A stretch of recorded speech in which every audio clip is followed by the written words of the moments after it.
যেটি বিশ্বের সবচেয়ে বড় দেশ, আর এর সৌন্দর্য একবার দেখলে আপনি মুগ্ধ না হয়ে পারবেন না। হ্যাঁ, আজ আমরা যাত্রা শুরু করছি রাশিয়ার। আজকের ভিডিওতে আমরা জানাবো রাশিয়া এত বড় কেন, কিভাবে এটি সুপার পাওয়ার হলো এবং কিভাবে পরে ভেঙে গেল, কেন এই দেশের সৌন্দর্যে সবাই মুগ্ধ, কেন রাশিয়ার প্রতিটি বাড়ির দরজা ভেতরের দিকে খোলে, কেন এখানকার মানুষ বিশ্বের অন্যদের থেকে আলাদা। এইসব অনেক অজানা তথ্য জানাবো আপনাদের, তাই ভিডিওটি একদম শেষ পর্যন্ত দেখবেন। চলুন শুরু করি রাশিয়ার এক অসাধারণ অভিযাত্রা। এই দেশের সরকারি নাম হলো রাশিয়ান ফেডারেশন।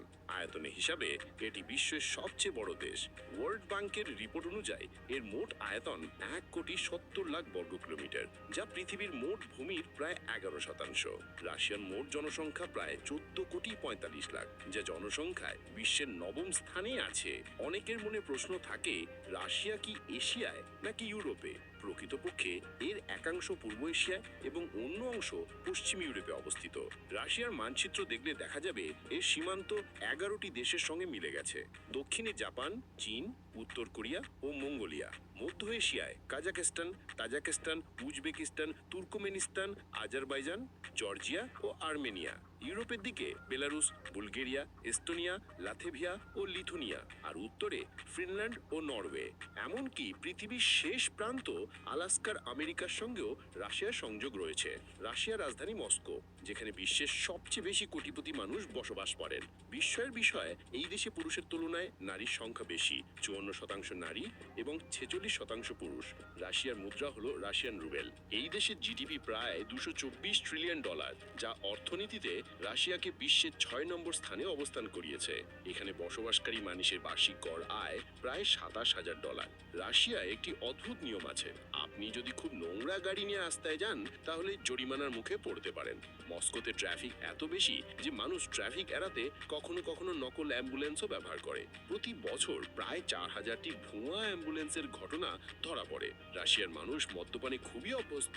এমনও বলা হয়, দেশে যদি হঠাৎ মদ নিষিদ্ধ করা হয় তবে অর্ধেক মানুষ হয়তো মারা যাবে। তবে পাশাপাশি তারা স্বাস্থ্যের প্রতি অত্যন্ত সচেতন এবং তাই মোটা মানুষ রাশিয়ায় খুবই কম দেখা যায়। ধারণা করা হয় রাশিয়ায় অন্তত 15টি শহর আছে যেগুলিকে গোপন রাখা হয়েছে এবং সেখানে স্থাপন করা হয়েছে নিউক্লিয়ার প্লান্ট। এই দেশে আরেকটি বৈশিষ্ট্য, এর 11টি টাইম জোন রয়েছে।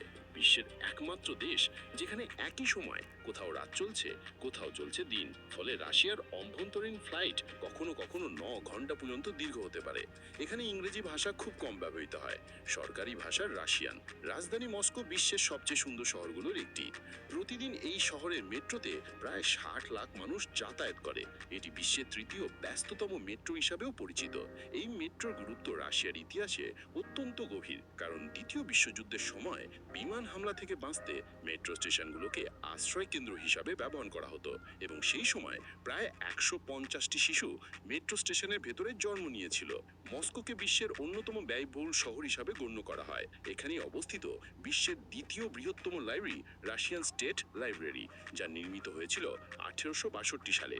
বলা হয় এই শহরে প্রায় 84 জন কোটিপতি বসবাস করেন।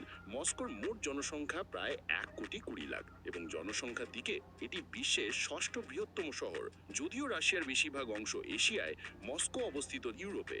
শহরটি এতটাই সুন্দর যে জীবনে কখনো সুযোগ পেলে অবশ্যই এই শহরটি একবার ঘুরে দেখার মতো। শিক্ষার ক্ষেত্রেও রাশিয়া বিশ্বের শীর্ষস্থানীয় দেশগুলির একটি। এখানে মানুষের সাক্ষরতার হার 99.7%, যা রাশিয়ার দ্রুত উন্নতির অন্যতম কারণ। পড়াশোনার উদ্দেশ্যে বিশ্বের বিভিন্ন দেশ থেকে শিক্ষার্থীরা মস্কোতে আসে।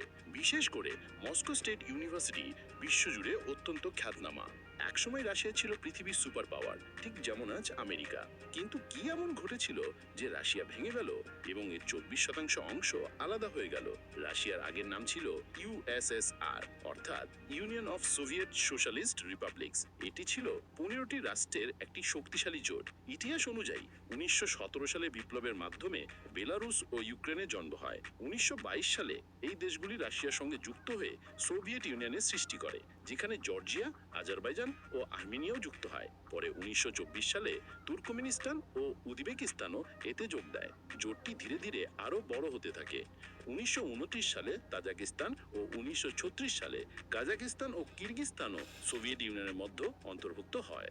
এইভাবে 1934 সালের মধ্যে জোটভুক্ত দেশ সংখ্যা দাঁড়ায় 11টি এবং দ্বিতীয় বিশ্বযুদ্ধ শুরু হলে 1940 সালে এস্তোনিয়া, লাথিভিয়া, লিথুয়েনিয়া ও মোলদোভাও যোগ দেয়।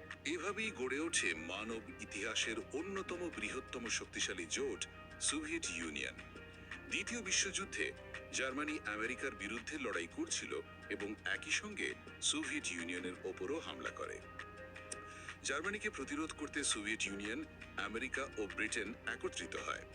শেষ পর্যন্ত এই মিত্রজোট যুদ্ধে জয়ী হয় এবং সোভিয়েত ইউনিয়ন উঠে আসে বিশ্বের সুপার পাওয়ার হিসেবে। কিন্তু এই শক্তি আমেরিকার পছন্দ ছিল না, তাই আমেরিকার সঙ্গে সোভিয়েত ইউনিয়নের বিরোধ গভীর হতে থাকে, যা ঠান্ডা যুদ্ধ হিসেবে পরিচিত। সোভিয়েত শক্তি দেখে আমেরিকা 1949 সালে কানাডা ও ইউরোপের বিভিন্ন দেশকে নিয়ে ন্যাটো জোট গঠন করে। বিশ্বে প্রথম কৃত্রিম উপগ্রহ পাঠানো দেশও ছিল রাশিয়া। 1957 সালে তারা স্পুটনিক স্যাটেলাইট উৎক্ষেপণ করে। যদিও চাঁদে প্রথম পা রাখে আমেরিকা 1969 সালে। পৃথিবীতে সবচেয়ে বেশি পারমাণবিক অস্ত্র রয়েছে রাশিয়ার, মোট 5889টি। দ্বিতীয় স্থানে আছে আমেরিকা 5244টি অস্ত্র নিয়ে। এরপর ক্রমানুসারে চীন, ফ্রান্স, যুক্তরাজ্য, পাকিস্তান, ভারত, ইসরায়েল এবং উত্তর কোরিয়া। সোভিয়েত ইউনিয়ন ভাঙার বড় কারণ ছিল 1979 সালে আফগানিস্তান আক্রমণ। যুদ্ধের কারণে সোভিয়েত অর্থনীতি ভেঙে পড়তে শুরু করে। এটি ছিল সোভিয়েত ইতিহাসের সবচেয়ে বড় ভুল, যার ফলে একের পর এক সদস্য রাষ্ট্র আলাদা হয়ে যেতে থাকে। শেষ পর্যন্ত 1991 সালে সোভিয়েত ইউনিয়ন পুরোপুরি ভেঙে যায়। রাশিয়া থেকে বিচ্ছিন্ন হওয়া অনেক দেশই ন্যাটোতে যোগ দেয়। ইউক্রেনও ন্যাটোতে যোগ দিতে চাইলে রাশিয়া তা মেনে নেয়নি এবং এই বিরোধ ধীরে ধীরে রাশিয়া ইউক্রেন যুদ্ধের দিকে গড়ায়। রাশিয়ায় একটি বিশেষ সামাজিক বৈশিষ্ট্য হলো এখানে নারীরা পুরুষদের তুলনায় অধিক শক্তিশালী ও প্রভাবশালী বলে গণ্য হন। সমাজের বহু ক্ষেত্রে নারীরাই নেতৃত্বের ভূমিকা পালন করেন। রাশিয়ায় অশ্লীলতা ও অবাধ জীবনধারা ক্রমেই বাড়ছে, তবে এখানকার মানুষ ভ্রমণের জন্য অন্য দেশে যেতে ততটা আগ্রহী নয়, বরং নিজের দেশের ভেতরেই শহর থেকে শহরে ঘুরে বেড়াতে বেশি পছন্দ করে। দেশটির কেন্দ্রে বড় বড় এয়ারপোর্ট রয়েছে এবং পুরো রাশিয়া জুড়ে পরিবহনের ব্যবস্থা অত্যন্ত উন্নত। ট্রেন, মেট্রো, বাস, ট্যাক্সি সবকিছুই সহজে পাওয়া যায়। মস্কো সম্পর্কে হিটলার পর্যন্ত বলেছিলেন যে মস্কো জয় করবে সেই হবে মহাবিজয়ী। এই মানুষগুলো কখনোই পরাধীন ছিল না, তাই স্বাধীনতার বিষয়ে তারা কোনোদিন আপোষ করে না। দেশপ্রেম এই জাতির রক্তে মিশে আছে, আর সে কারণেই নিজেদের দেশের প্রতি তাদের ভালোবাসা সব সময় প্রবল। মস্কোর মেট্রো স্টেশনগুলোর তুলনা বিশ্বের আর কোনো শহরের সঙ্গে করা যায় না। প্রতিটি স্টেশনই আলাদা আলাদা সৌন্দর্যের, যেন ভূগর্ভে রকিয়ে থাকা রাজপ্রাসাদ। মস্কোতে মোট 282টি স্টেশন রয়েছে, আর সেন্ট পিটার্সবার্গে আছে বিশ্বের সবচেয়ে গভীরতম মেট্রো স্টেশন। রাশিয়া প্রায় 14 মিলিয়ন মুসলমান বাস করেন, যা মোট জনসংখ্যার প্রায় 10%। 47% মানুষ রাশিয়ান অর্থোডক্স খ্রিস্টান এবং বাকি অংশে রয়েছে বিভিন্ন ধর্মাবলম্বী জনগোষ্ঠী। দেশের বর্তমান রাষ্ট্রপতি ভ্লাদিমির পুতিন, যিনি দেশের উন্নয়নে গুরুত্বপূর্ণ ভূমিকা পালন করেছেন বলে ব্যাপকভাবে সম্মানিত। রাশিয়া বর্তমানে বিশ্বকে বছরে $133 বিলিয়ন পেট্রোলিয়াম পণ্য, $71.5 বিলিয়ন গ্যাস, $36 বিলিয়ন কয়লা এবং $14 বিলিয়ন স্বর্ণ রপ্তানি করে। জাপান, চীন, ফ্রান্স, স্পেন ও তাইওয়ান রাশিয়ার প্রধান গ্যাস ক্রেতা। প্রতি বছর প্রায় 85 লাখ পর্যটক রাশিয়া ভ্রমণে আসে। দেশটির আবহাওয়া অধিকাংশ সময় ঠান্ডা থাকে, তাই ঘরগুলোর দরজা সাধারণত ভিতরের দিকে খোলার মতো করে তৈরি করা হয়, কারণ বাইরে বরফ জমে গেলে দরজা বাইরে খোলা যায় না।